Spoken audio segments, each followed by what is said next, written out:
Now, it is in this part of your temporal lobe known as the superior temporal gyrus of Hessel, which is Brodmann's area what? Yung Hessel. For hearing. 44, 45 sa the Broca. Okay? Ito yung sa Broca's mo eh. 41, 42. Okay? Yung Broca, andito. This is your Broca. Ito tinatawag natin Broca's area. Which is 41. I don't know. This is your Sylvian. Okay? Here. So this is your Broca's area. This is 44 and 45. Okay? Yan. Now, tapos na tayo rito, ano? Nakita na natin itong may kon ito. You see these are hematoma. Mukhang mayroon siya mga tumor, oh. Akala ko may dark. No, hematoma, oh. Maybe. Kala ko veins. Tama nga. Isang isipin mo dito, mukhang multiple lesions, oh. Marami siya, oh. This may be a metastatic lesion sa brain. Kasi you have a multiple lesions, see? Yan, oh. This might be metastatic. Pwedeng mayroong coming primarily, very common sa lungs. Yan, oh, dami, oh. Sa lungs. Hindi nyo napansin yan? Sabi niyo. Okay? Now, let's go inferiorly. Okay?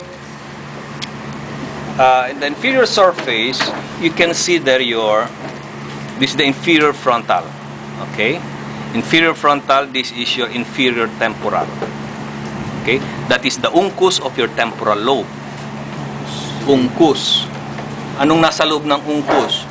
You have your amygdala. Okay? Which is part of your limbic system. Okay? So this is the uncus, which is very near nandito yung iyong oculomotor nerve going out from here, from your interpeduncular fossa.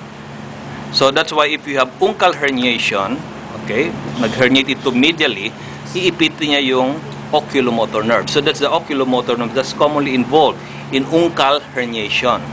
Pag sinabi mong uncal, you're referring to the uncus. So pag nag-herniate ito medially, ipitin niya yung oculomotor nerve dyan.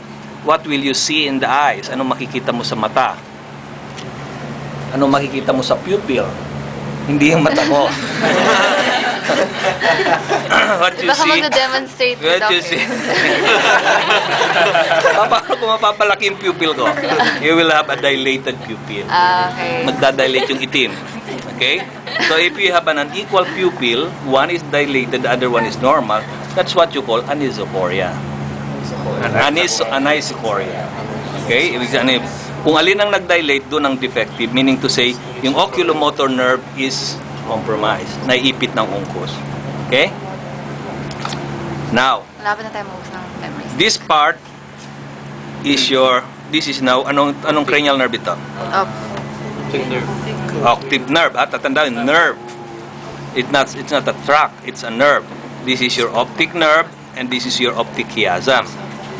Okay? Itong papasok na doon, pag ganon, that is your optic nerve, or optic tract. Okay? So, optic nerve, optic chiasm, and your optic tract. Okay? Now, in between here, you have the Mammillary body. hypophysis. This is actually the stalk of your hypophysis. Nandito yung iyong pituitary gland, naputo na lang. Okay? And then you see the two pairs of bodies sa loob. And that is your mammillary body. Okay? So, tatandaan mo ito. Nakalimutan ko na pangalan mo. Carmeli po.